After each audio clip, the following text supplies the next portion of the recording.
নমস্কার বন্ধুরা, এডুকেশনাল পয়েন্টের একটি নতুন ভিডিওতে আবার সবাইকে স্বাগত। তো এই ভিডিওতে আমি উচ্চ মাধ্যমিক 2023-এর ইতিহাসের সম্পূর্ণ অধ্যায় ভিত্তিক সাজেশন নিয়ে এসেছি। এই ভিডিওর মাধ্যমে আমি তোমাদের সম্পূর্ণ অধ্যায় ভিত্তিক 8 মার্কের যেসব গুরুত্বপূর্ণ প্রশ্ন তোমাদের উচ্চ মাধ্যমিক 2023-এর ফাইনাল পরীক্ষা এবং টেস্ট পরীক্ষার জন্য সবচেয়ে বেশি গুরুত্বপূর্ণ সেই প্রশ্নগুলো এই ভিডিওর মাধ্যমে বলে দেবো। এই প্রশ্নগুলি কিন্তু এখন যদি তোমরা প্র্যাকটিস করো তাহলেই কিন্তু তোমার উচ্চ মাধ্যমিক 2023 ফাইনাল প্লাস টেস্ট পরীক্ষায় কিন্তু 100% কমন পাবে। এটা কিন্তু দাবি করছি। তোমরা কিন্তু অবশ্যই ভিডিওটি কিন্তু সম্পূর্ণ দেখো, তাহলে কিন্তু জানতে পারবে কোন সমস্ত যে সমস্ত অধ্যায় থেকে তোমাদের 8 মার্কের প্রশ্ন হয়, তোমার সমস্ত অধ্যায় থেকে 8 মার্কের প্রশ্ন হয় সমস্ত অধ্যায় থেকেই। তো সেই সমস্ত অধ্যায় থেকে কোন 8 মার্কের প্রশ্ন তোমাদের এখন থেকেই করা উচিত। তো সাজেশনে দিয়ে যাওয়ার আগে একটি তোমাদের গুরুত্বপূর্ণ তোমাদের বোঝা উচিত যে ইতিহাসের কোশ্চেন প্যাটার্নটা কিন্তু একটু অন্যান্য সাবজেক্টের তুলনায় কিন্তু একটুখানি আলাদা। তো দেখে নাও, প্রথমে তোমাদের প্রশ্নপত্রে কিন্তু বিভাগ ক এবং বিভাগ খ থাকে।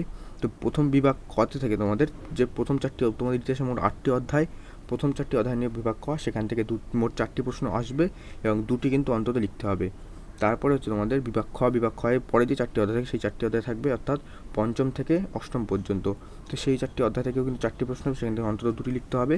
মোট 5টি প্রশ্ন লিখতে হয়। তো প্রত্যেকটি বিভাগ থেকে 2টি কিন্তু প্রশ্ন অন্তত তোমাদের লিখতেই হবে এবং একটি প্রশ্ন তোমরা যে কোনো বিভাগ থেকে লিখতে পারো। তো এই ছিল তোমাদের কোশ্চেন প্যাটার্ন। এবার চলে যাচ্ছে সোজা তোমাদের অধ্যায়ভিত্তিক সাজেশনের দিকে। তো দেখে নাও উচ্চ মাধ্যমিক 2023 ইতিহাসের সম্পূর্ণ সাজেশন মার্ক 8-এর প্রশ্নগুলির জন্য। তো বলে দিলাম বিভাগ খয়ের ব্যাপারটি। এরপর চলে এসেছি তোমাদের সাজেশনের দিয়ে, মূল সাজেশন। তো প্রথম অধ্যায় থেকে কোন কোন প্রশ্নগুলি গুরুত্বপূর্ণ 2023-এ। 1 নম্বর, মিথ ও লিজেন্ড কাকে বলে। সাথে সাথেই অতীত পুনর্গঠনে মিথ ও লিজেন্ডের ভূমিকা আলোচনা করো। মিথ ও লিজেন্ড কাকে বলে, অতীত পুনর্গঠনে মিথ ও লিজেন্ডের ভূমিকা আলোচনা করো। 2022-এ তোমাদের স্মৃতিকথার গুরুত্ব এসেছিল, তো এই বছরের জন্য কিন্তু মিথ ও লিজেন্ডটা অধিক গুরুত্ব। 2 নম্বর প্রশ্ন, পেশাদারি ইতিহাস বলতে কী বোঝায়। পেশাদারি শাখা ও অপেশাদারি শাখার মধ্যে পার্থক্য। তো ইতিহাসের পেশাদারি শাখা এবং অপেশাদারি শাখার মধ্যে পার্থক্য এবং পেশাদারি ইতিহাস বলতে কী বোঝায়, এই প্রশ্নটা গুরুত্বপূর্ণ। প্রথম অধ্যায় থেকে 2 মার্কের, প্রথম অধ্যায় থেকে 8 মার্কের প্রশ্নের জন্য। তারপর একটি এক্সট্রা করে রাখবে, সেটা হলো ইতিহাস লিখন পদ্ধতি। ইতিহাস লিখন পদ্ধতিটা করে রাখবে, অবশ্যই করে রাখবে। এটা কিন্তু এই বছরের জন্য গুরুত্বপূর্ণ আছে। তো এটি এক্সট্রা দিয়েছি। তো প্রথম থেকে 2টো প্রশ্ন ভালো করে গুরুত্ব সহকারে করবে এবং এই প্রশ্নটি কিন্তু এক্সট্রা করে রাখবে। তারপরের প্রশ্ন, অর্থাৎ দ্বিতীয় অধ্যায় চলে যাচ্ছি। দ্বিতীয় অধ্যায় থেকে কোন প্রশ্নগুলি করবে। দ্বিতীয় অধ্যায় থেকে প্রথম যে প্রশ্নটি সবচেয়ে বেশি গুরুত্বপূর্ণ, 1 নম্বর, সাম্রাজ্যবাদ কাকে বলে। সাথে সাথে সাম্রাজ্যবাদের উদ্ভবের কারণগুলি আলোচনা করো। সাম্রাজ্যবাদ কাকে বলে এবং একই সাথে সাম্রাজ্যবাদ উদ্ভবের কারণগুলি আলোচনা করো। হয়ে গেল দ্বিতীয় প্রশ্ন থেকে, দ্বিতীয় অধ্যায় থেকে 1 নম্বর প্রশ্ন। এবং দ্বিতীয় প্রশ্ন হলো 2 নম্বর প্রশ্ন, উপনিবেশবাদ ও সাম্রাজ্যবাদ বিষয়ে হবসন লেনিন তত্ত্বটি আলোচনা করো। যে 2 নম্বর প্রশ্নটি বললাম এটা কিন্তু সবচেয়ে বেশি গুরুত্বপূর্ণ। দ্বিতীয় অধ্যায় থেকে উপনিবেশবাদ ও সাম্রাজ্যবাদ বিষয়ে হবসন লেনিনের তত্ত্বটি আলোচনা করো।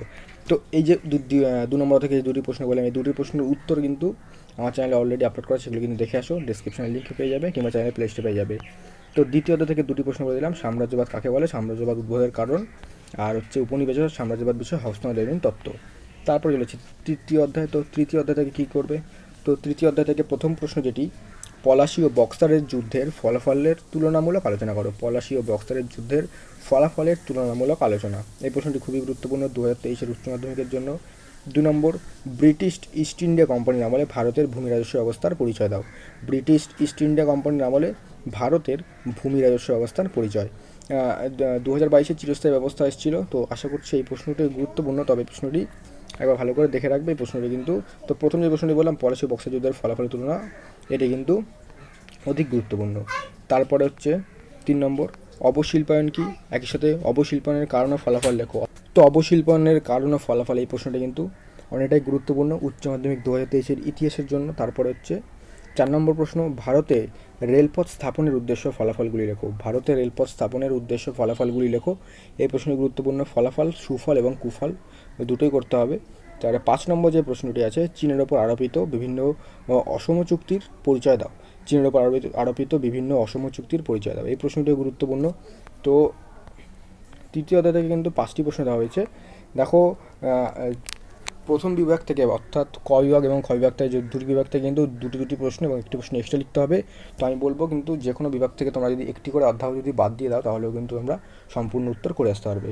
সেটা তোমাদের উপর নির্ভর করছে তোমরা কী করবে। তো যারা একটুখানি পিছিয়ে পড়া স্টুডেন্ট আছে, অবশ্যই কিন্তু তোমরা একটি অধ্যায় বাদ দিলেও কোনো সমস্যা হবে না। 3টে অধ্যায় পড়লে কিন্তু সেখান থেকেই 2-3টি প্রশ্ন অবশ্যই কমন পেয়ে যাবে। তোমরা অবশ্যই একটি অধ্যায় বাদ দিতে পারো, কোনো সমস্যা হবে না। তবে যারা বেশি সমস্ত পড়ে যেত তারা অবশ্যই পড়ে যেতে পারো। তবে যারা ভাবছে একটু বেশি প্রশ্ন হয়ে যাচ্ছে কিংবা পিছিয়ে পড়া স্টুডেন্ট আছে, অবশ্যই কিন্তু একটি অধ্যায় স্কিপ করতে পারো। তারপর চলেছে চতুর্থ অধ্যায়। চতুর্থ অধ্যায় থেকে কোন কোন প্রশ্নগুলি পড়বে? 1 নম্বর যেটি পড়বে, ঔপনিবেশিক শাসনকালে ভারতের মধ্যবিত্ত শ্রেণীর উদ্ভবের প্রেক্ষাপট আলোচনা করো। ঔপনিবেশিক শাসনকালে ভারতের মধ্যবিত্ত শ্রেণীর উদ্ভবের প্রেক্ষাপট আলোচনা করো।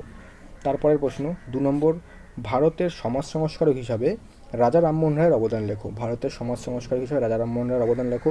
এই প্রশ্নটি কিন্তু এই অধ্যায় থেকে সবচেয়ে বেশি গুরুত্বপূর্ণ, এই প্রশ্ন কিন্তু অবশ্যই করবে। 3 নম্বর, চীনের 4 মে আন্দোলনের কারণ ও প্রভাব লেখো। চীনের 4 মে আন্দোলন অর্থাৎ চৌঠা মে আন্দোলনের কারণ এবং প্রভাব আলোচনা করো। তো চতুর্থ অধ্যায় থেকে 3টি প্রশ্ন বললাম, মোস্ট ইম্পর্ট্যান্ট আরেকটি এক্সট্রা বলে দিচ্ছি, আদিবাসী দলিত সম্প্রদায় এবং বাংলা নবজাগরণের প্রকৃতি। 2টি প্রশ্ন একটু দেখে রাখবে, আদিবাসী ও দলিত সম্প্রদায় এবং বাংলা নবজাগরণের প্রকৃতি। এই প্রশ্নগুলো কিন্তু একটু ইম্পর্ট্যান্ট আছে, তবে প্রথম 3টি প্রশ্ন কিন্তু অধিক গুরুত্বপূর্ণ এই দুটোর থেকে, তো অবশ্যই কিন্তু এই প্রশ্নগুলি দেখে রাখবে। তো এই ছিল তোমাদের বিভাগ কয়ের যে সাজেশন সেটি। তারপরে যদি বিভাগ খ অর্থাৎ পঞ্চম, ষষ্ঠ, সপ্তম এবং অষ্টম অধ্যায় থেকে কোন কোন প্রশ্ন গুরুত্বপূর্ণ দেখে নাও। প্রথমে যারা পঞ্চম অধ্যায়, তো পঞ্চম অধ্যায় থেকে কোন কোন প্রশ্নগুলি পড়বে?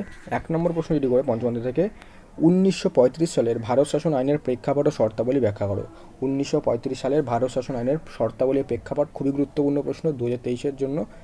তো 1935 সালে যে ভারত শাসন আইন তার প্রেক্ষাপট ও শর্তাবলীগুলি কিন্তু অবশ্যই ভালো করে রাখবে। 2 নম্বর, জালিয়ানওয়ালাবাগের হত্যাকাণ্ডের প্রেক্ষাপট কী ছিল, এর গুরুত্ব লেখো। জালিয়ানওয়ালাবাগের হত্যাকাণ্ডের প্রেক্ষাপট এবং এর গুরুত্ব কিন্তু অবশ্যই করে যাবে। তারপরে 3 নম্বর, 1943 খ্রিস্টাব্দের বাংলায় 50-এর মন্বন্তরের কারণ লেখো। 1943 সালের বাংলার 50-এর মন্বন্তরের কারণগুলি আলোচনা করো।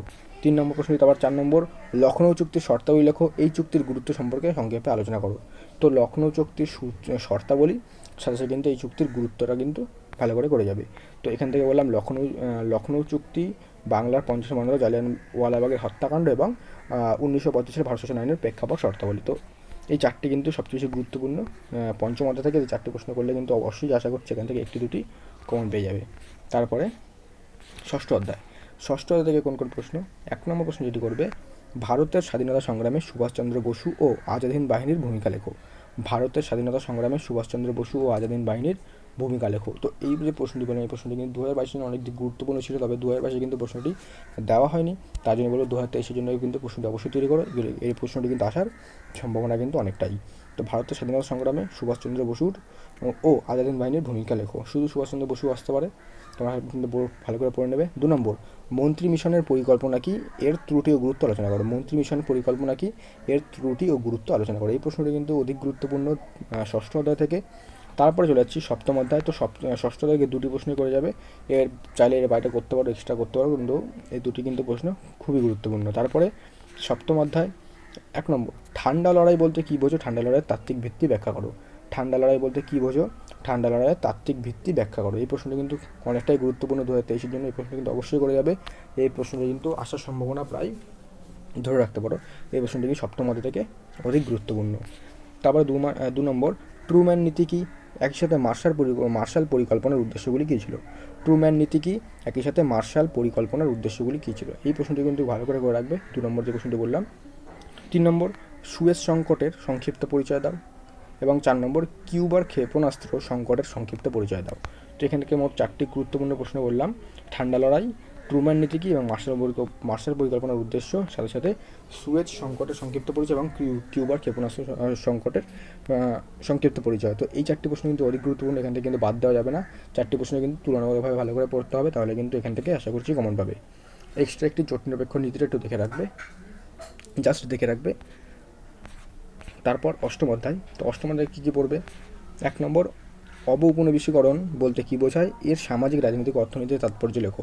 অবৌপনিবেশিকরণ বলতে কী বোঝায়, এর সামাজিক, রাজনৈতিক এবং অর্থনৈতিক তাৎপর্য লেখো। 2 নম্বর, স্বাধীন ভারতের 3টি পঞ্চবার্ষিকী পরিকল্পনার লক্ষ্য ও গুরুত্ব লেখো। স্বাধীন ভারতের 3টি পঞ্চবার্ষিকী পরিকল্পনার লক্ষ্য গুরুত্ব, এটি কিন্তু খুব গুরুত্বপূর্ণ এই অধ্যায় থেকে। 3 নম্বর, সার্ক কীভাবে গঠিত হয়েছিল, সার্কের উদ্দেশ্যগুলি কী ছিল। সার্ক কীভাবে গঠিত হয়েছিল, সার্কের উদ্দেশ্যগুলি কী ছিল। এক্সট্রা একটি করে রাখবে, বাংলাদেশের উত্থানে শেখ মুজিবুর রহমান, এটা তো দেখে রাখবে। আর বাকি যে 3টি বললাম, উপনিবেশিকরণ এবং এর সামাজিক, রাজনৈতিক ও অর্থনৈতিক তাৎপর্য, এবং স্বাধীন ভারতের 3টে পঞ্চবার্ষিকী পরিকল্পনার লক্ষ্য ও গুরুত্ব, এবং হচ্ছে তোমাদের সার্ক কীভাবে গঠিত হয়েছিল এবং সার্কের উদ্দেশ্যগুলি কী ছিল। তো এই 3টে প্রশ্ন কিন্তু অবশ্যই করে রাখবে অষ্টম অধ্যায় থেকে। তো এই ছিল এইচএস 2023-এর উচ্চ মাধ্যমিক 2023-এর ইতিহাসের সম্পূর্ণ 8 মার্ক প্রশ্নের সাজেশন অধ্যায় ভিত্তিক। তো এই যে প্রশ্ন দিলাম, এর মধ্যে থেকে কিন্তু তোমরা আশা করছি 100% কমন পাবে। এখান থেকে কিন্তু প্রশ্নগুলি সবচেয়ে বেশি গুরুত্বপূর্ণ সেগুলি দেওয়া হয়েছে, এবং এর থেকে 3টে অধ্যায় অর্থাৎ প্রথম, দ্বিতীয়, তৃতীয় অধ্যায় থেকে যে প্রশ্ন দেওয়া হয়েছে তার কিন্তু উত্তর আগে থেকে আপলোড করা আছে। দেখে আসো, ডিসক্রিপশনে লিঙ্ক পেয়ে যাবে, কিংবা চ্যানেলের প্লে লিস্টে পেয়ে যাবে। তো এতটা ছিল আজকের ভিডিও। তো এর আগে কিন্তু আমি রাষ্ট্রবিজ্ঞানের সম্পূর্ণ 8 মার্কের সাজেশন দিয়ে দিয়েছি অধ্যায় ভিত্তিক, সেগুলো না দেখে আসলে অবশ্যই দেখে আসো, ডেসক্রিপশনে লিঙ্ক থাকবে। এবং বাংলা, সংস্কৃত, ইংলিশ সমস্ত সাজেশনে কিন্তু আপলোড হয়েছে, আরও ধীরে ধীরে আপলোড হতে থাকবে। তো আজকে যে তোমাদের দিলাম 8 মার্কের প্রশ্ন, পরবর্তীকালে কিন্তু অধ্যায়ভিত্তিকভাবে এমসিকিউ এসিকিউ সাজেশন আপলোড হবে। তো অবশ্যই কিন্তু চ্যানেল চোখ রাখো, চ্যানেলটাকে সাবস্ক্রাইব করো। তো দেখা হচ্ছে নেক্সট ভিডিওতে নতুন কোনো আপডেট ও সাজেশন নিয়ে।